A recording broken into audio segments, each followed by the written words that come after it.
And hello everybody, welcome back to the channel. Today we are dedicating this to the ultra left-wing liberal MPs that we're starting to see get popularity, or at least have the loudest voices in the room, so to speak. Firstly, your party, Islamist Zara Sultana, is on BBC Question Time and she gets absolutely humiliated for her points on BBC Question Time. We've also got the Green Party Vice Leader, or Deputy Leader, of course, saying that asylum seekers should flood the United Kingdom because they are doctors and they're engineers. Let's break these lunatics down. But as always, guys, please do hit the like button and subscribe to the channel for more. So first things first, I want to discuss Zara Sultana. Again, she is clueless. I mean, she's clueless in a lot of different things, and she's certainly not for the British people first. We've seen that time and time again. Just last week, of course, she came out speaking with regard to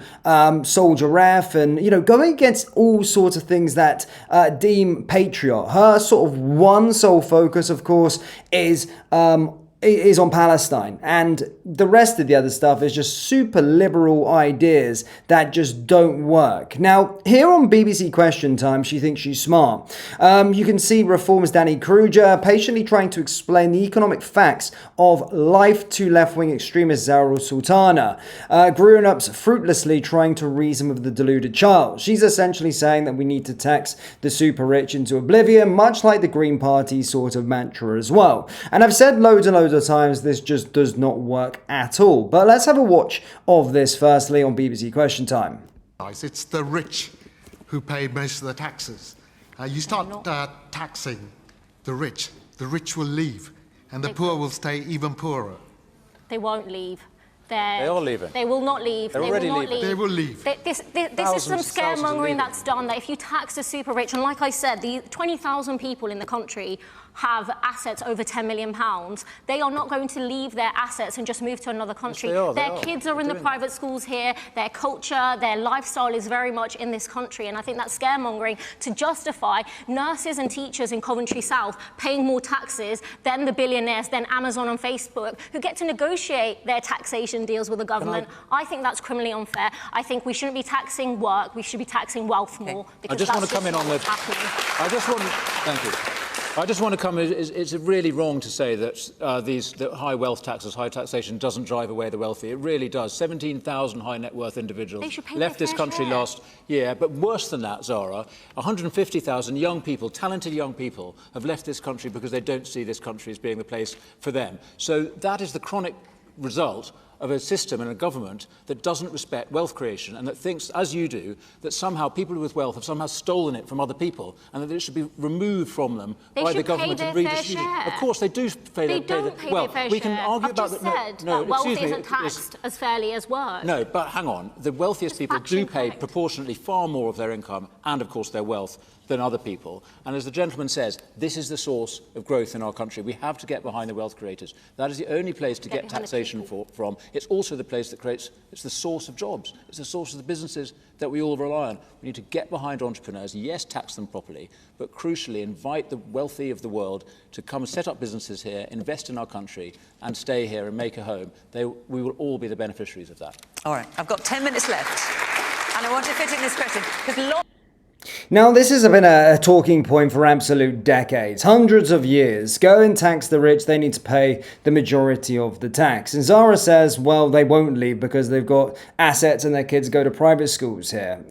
She has no idea on how it works. She really doesn't know how this works whatsoever. Now, the rich already pay majority of the taxes. They already do. Whether you want it to believe that it's set up fairly, they still do pay more tax than the average working person. Now, she's saying that they don't leave. Only China is set to lose more millionaires than the UK. As you can see, UAE is getting the majority of the millionaires coming into their country and the wealth creators, the business people, the entrepreneurs, and the UK is losing them at a bucket load. And that's before any of these left-wing lunatics are even into power. That's because the tax is unbearable already within inside the United Kingdom, and already we're losing mass amounts. And now another reason why taxing the rich fails massively because it always falls down to the middle class, and they're the ones that are going to have to lump the rest of it. But look, as she doesn't know anything about business and what it is. The ultra rich don't earn their money, they structure it. Most high net worth individuals don't take big salaries. They use dividends, capital gains, trusts, offshore entities, company loans, asset appreciation. So when governments raise income tax on the rich, it barely hits them. They don't have much taxable income in that category. Now, this is basic economics and basic things with regard to business setup that Zara clearly doesn't know anything about. They can move their wealth and themselves. The top 1% can simply change tax residence like that. In the UK, it's simply very, very easy. Shift assets offshore, register companies in low tax jurisdictions, transfer ownership into foundations or trust. The money doesn't disappear, it just leaves the country you're trying to tax. Governments end up collecting less, not more. High taxes discourage investment and job creation. If investors face huge taxes, they invest less. That's also going to affect working and middle class. Less investment equals fewer new businesses equals fewer jobs equals less growth. It's a lose-lose situation. Governments waste money faster than they collect it. Now, would you trust a government that is led by Jeremy Corbyn, Zara, Sultana, or in fact the Green Party to manage the extra tax funds? If they did get away with this anyway, they would spend it on absolutely ludicrous stuff, probably sending it to, build up Palestine and all of these kind of things. They overspend, mismanage funds, create bloated public sector payrolls, throw money at failing schemes, which they would do. Liberals are, they act on emotion and suicidal empathy. They would just make the place absolutely disastrous. When you tax the rich, you usually hit the upper middle class instead. The truly rich escape. As we've mentioned, it's very, very easy.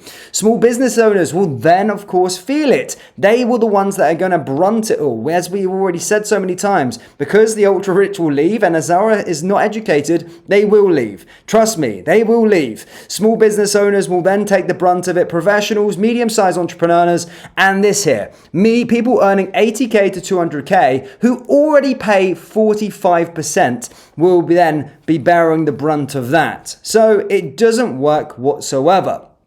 And as you can see here, higher taxes don't solve structural problems. Countries like France, Italy, Sweden, UK all tried raising taxes significantly. Did inequality disappear? Nope, because the problem is uncontrolled government spending, low productivity, immigration pressures, declining industry, broken welfare models, economic stagnation. You can't fix these by just taxing the rich. There is a ceiling beyond it and you get diminishing returns. Economists call this the Laffer curve. There's a point where higher tax rates equals lower tax revenue because people change behavior to avoid it. Every country hits the wall eventually. So there you go. We've worked out that does not work. I mean, these people, she's a deputy leader of a party. She's coming onto live television and trying to speak to the people. They're trying to psyop the younger generation and the people that are struggling down at the bottom and thinking, oh, this is the answer. Why haven't we tried it? Trust me, they've tried it for hundreds of years to try and do it. It does not freaking work. It doesn't work. If it was that easy, then loads of governments would have done it. It doesn't work. And if they're, the Green Party and this Your Party, if they're trying to plead with young people on a promise that they're going to do that, then they're just going to completely let them down and destroy the economy. And that's a dangerous rhetoric to go down where they're lying because they know that they can't do it. Or Zara actually might think that she can do it, but they won't be able to do it. And they'll be delivering change on a broken promise from the start. More to the point, in a beautiful world, why are we trying to damage our creators? Why are we trying to send our best people? And I don't like to use it like this.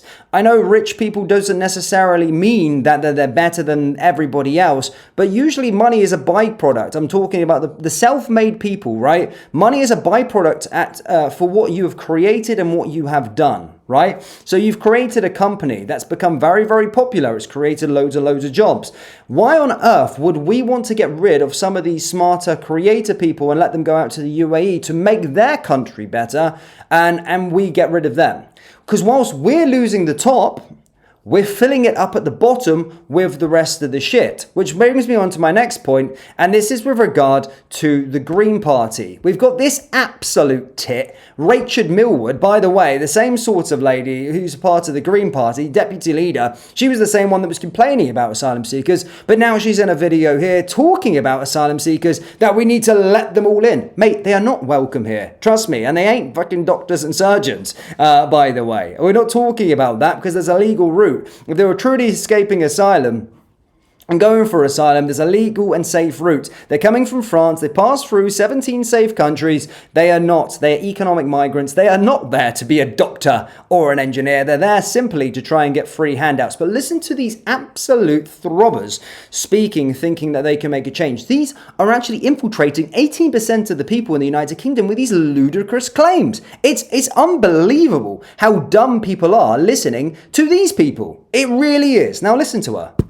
Fundamentally, I do not think we should be housing asylum seekers in camps. And people say, well, what should we be doing? And I'm like, well, asylum seekers should have the right to work. And that would mean that people could come and they could integrate into our society. They could bring skills that we need, actually. These, there are doctors and surgeons and, barbers and all sorts of different people.